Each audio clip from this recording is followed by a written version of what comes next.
Hello, and welcome to Write Volumes Behind the Volume Present Shades of Craft video series.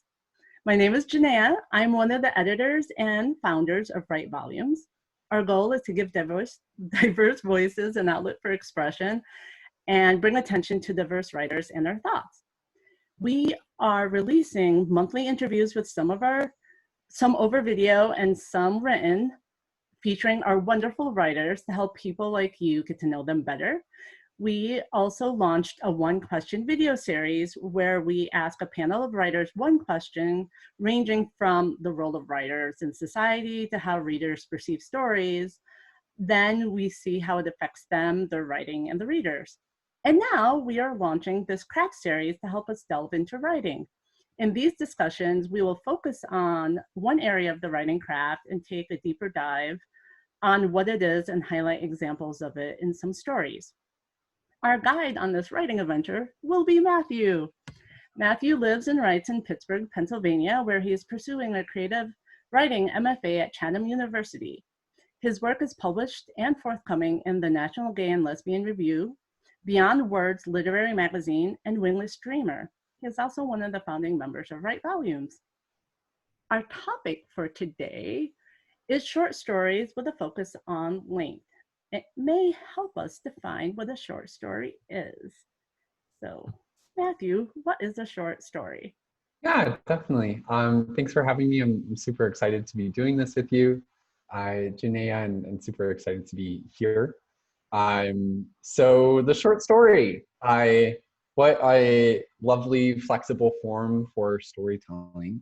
And the first thing to know, about a short story and how to consider a short story is that really it's a fully developed theme and story that's contained in and of itself.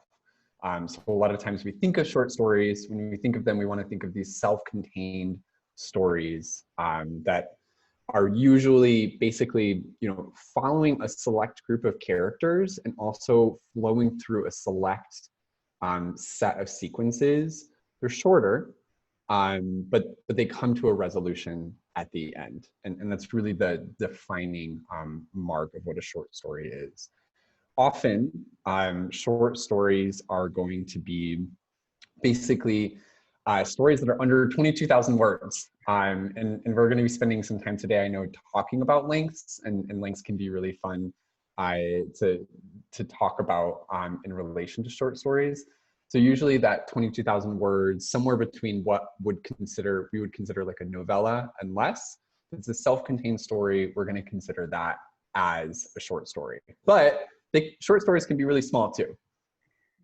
Yeah, for example, Ernest Hemingway's famous six-word short story, which was "For Sale, Baby Shoes Never Worn."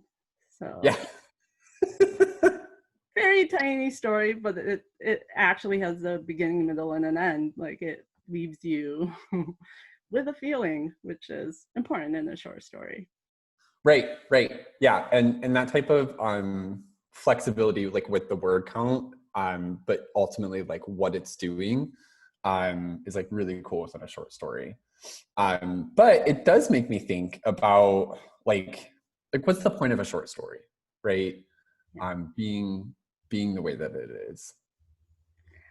Yeah, for me, there's kind of three basics that a short story covers. Yeah. So it should have a strong premise or an idea that can be relayed concisely with an economy of words. Right. And like you were saying, number two, it should have it's a full story. So it was the beginning, middle, and an end. And for number three, it kind of stays with you long after it's finished.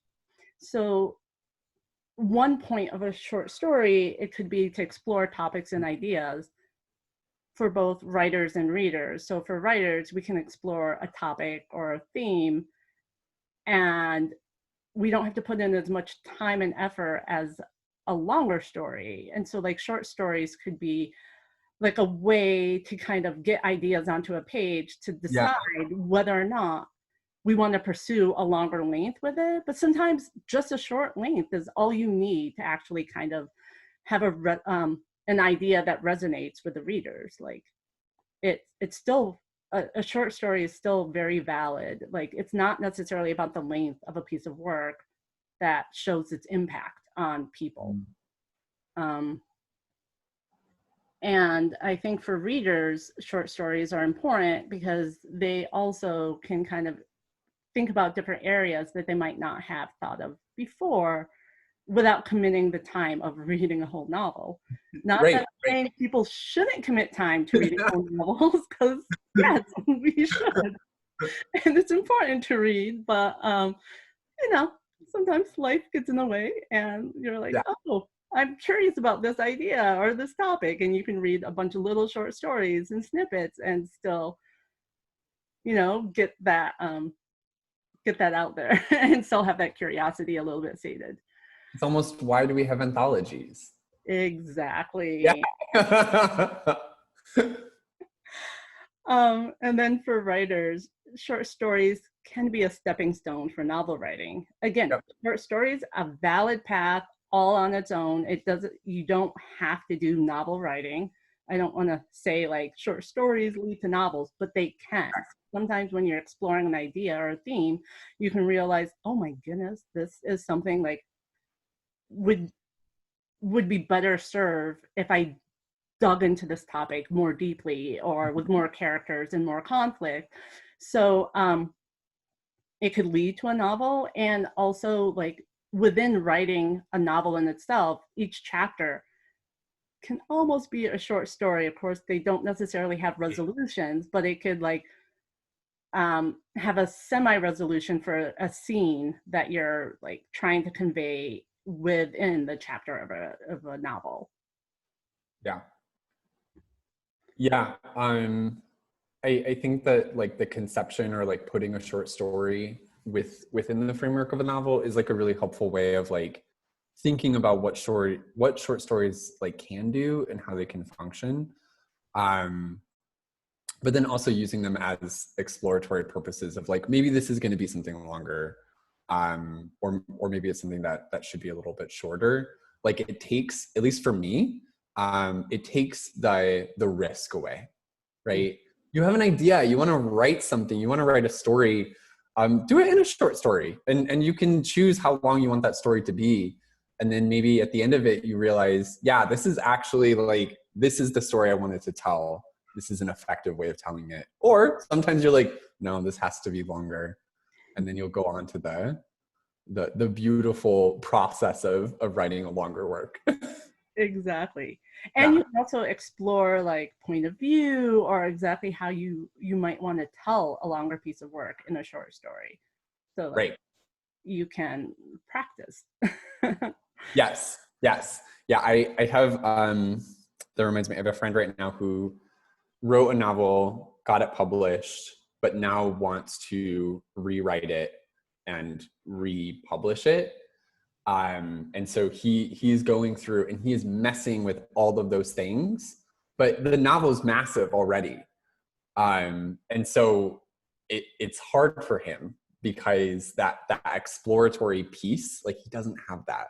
And it's kind of nice with like a blank short story, being able to like just have, you can play around with things, you can like make mistakes, you can change them, you can like rewrite little bits and episodes and stuff. Exactly. Yeah. But we also have like within the anthology, one thing that like we've talked about before, and one thing that I find like really interesting to this topic is like how word length connects to the story that can be told. Just because like short stories, there is so much flexibility with like how long they can be, to like for us to consider them as short stories. It has an impact though on the story. The less word count you have, the closer you're going to get to flash, which I know we'll be covering in other episodes. But some of the conventions of storytelling maybe begin to break down, or you need to focus a little bit more closer on the exact scenes in the story you want to tell. A longer short story though has a little bit more like freedom to explore character and to explore specific events and how those events like tie together. And I think in our anthology, we had like some really good examples of those. Yeah, like in the anthology, we have stories that range from 500 words Yep. to almost 12,000 words. So there's a good variety in there, and you can tell like how deeply, like, if we look, for example, again, we're going to focus on Flash in a separate piece. So we're looking kind of around the mid-length area, so like 2,000 words or higher. And again, the definition of a short story in word is really flexible. So like I don't want people to be listening to this and be like, short story, 2,000 words, check. Because it's really fluid. Because again, it's about the story that you're trying to convey, and you're trying to get that in as numbers as possible. And sometimes when you start off with one length, you might have to make it longer, or you're like, I can get rid of a whole bunch of words and still be true to our story, and then go that way. But we'll look at some of the short stories that are around 2,000 and the different. I like every story in our anthologies. But one story that actually stayed with me a lot is Homegrown. Yeah. And that's around 2,200 words. And she did a really good job building this world in 2,000 words, because it's kind of set into the future. And like she has little world building things throughout it, like even just at the beginning when she's talking about, I decided to make lemonade today. And like, again, you're just like, huh. And like just the way she takes it and she builds the character and the different scenes. So I think she has like kind of 3 different scenes throughout that story to kind of convey what's happening. And again, we're not going to tell you what happens at the end because we don't want to ruin the story for you. Yeah. What I really liked about that story is that in such a short amount of time, we have almost like a really, it's not boring. It's sort of like a quotidian type of story, or like is affiliated with the banal, right? Like I want to make lemonade for this thing that I'm going to. And then, but you get that main story, right? Like that's what we're doing. And then within that though, and within this short amount of time, we just get these world building things that help the reader understand that this is a different world, gives them a ton of information about how the world is set up, and yet doesn't like go into too much information. But like one read through that story and you're like, oh wow, this is like a really like interesting universe that they exist in. And then ends the story, right? And then throughout there's this like really just like very clear character arc. And we get to see, it's sort of like a character study, right? And just like, it's a breathtaking story in such a short amount of time that does the work of being a complete story that follows a theme and ends, right? That has a beginning, middle, and end. And we get a sense of a conclusion from the story in that short amount of time too. Yeah, and it's funny because I actually kept looking at the word count and being like, what? This is 2,000 words. It's like 2,100 words. I was like, okay. Because it felt like she told this whole like tale and taking tale, and then it's 2,000 words, 2,100 words. That I think about the world that Helen created in Homegrown a lot. Which is kind of like a really, I guess, cool thing for the story itself. Like that's what we hope for our stories, right? Exactly. People read them and they take them with them and think about them. And I think about this world a lot. And I think it's because it was very clearly articulated, but also like shed what was unnecessary, but painted this like really rich photo at the same time. Yes. And then we have other stories like Bahia Blanca, which is in the Transitions anthology. And again, he builds this really rich world, and it really is another character study, but it's like told in, I think, 6,000 words. And so he can go deeper into the characters and into situations, and you could just see the character's background and how it is like woven into the story. And he does such a great job of like weaving in these little bits and pieces into the world. And so he builds this really rich world, which is still, it's like contemporary to today. But yeah, and it also covers a lot in the character development, and it has, again, a beginning, middle, and an end, and there's a definite end. And I also, it really stays with me because I keep wondering like, oh, I wonder what would have happened if this happened instead. Yeah. Or and it just still makes me think like the characters' reactions are totally believable, and I totally can see why they did what they did. And then I'm left to wonder like, what if they chose a different path? Yeah. Well, and then also like in Bahia Blanca, like the really cool thing is that it's a story within a story, right? Mm-hmm. But we also have this backstory. Like there's enough room to provide backstory and information about the characters' pasts that then informs the story that's happening and then the story underneath that story. And also like as a reader, you can see then like the possibilities, right? Like you understand the motivations of the characters, you see why they're doing what they're doing. You have those moments when you're like, stop being so frustrating and change, right? Yeah. And where you can see like how that could be different, which I think is cool. And also like a really neat thing to be able to do still within sort of a shorter period of time or shorter like length of words. And I like it because I think a short story for both at like the 2000 word and the 6000, it's doing the same thing. It just does it more. So it's not like at a different length of story, you're doing something differently. No, you're using all the same techniques. You're just able to go deeper into the background of this characters or give more examples of different conflicts throughout the story that brings out the characters or the choices that they're making. Yeah. I think a good example of that is GT Naya's In the Dark. Because like it follows really well just the conventions of storytelling. And there's also this like really like clear narrative throughout. Really like the story is like following this character through a series of rooms as they discover things about the world around them and start to piece it together. And of course it's in the horror anthology. So the things that we're piecing together, we're figuring out, what the story is.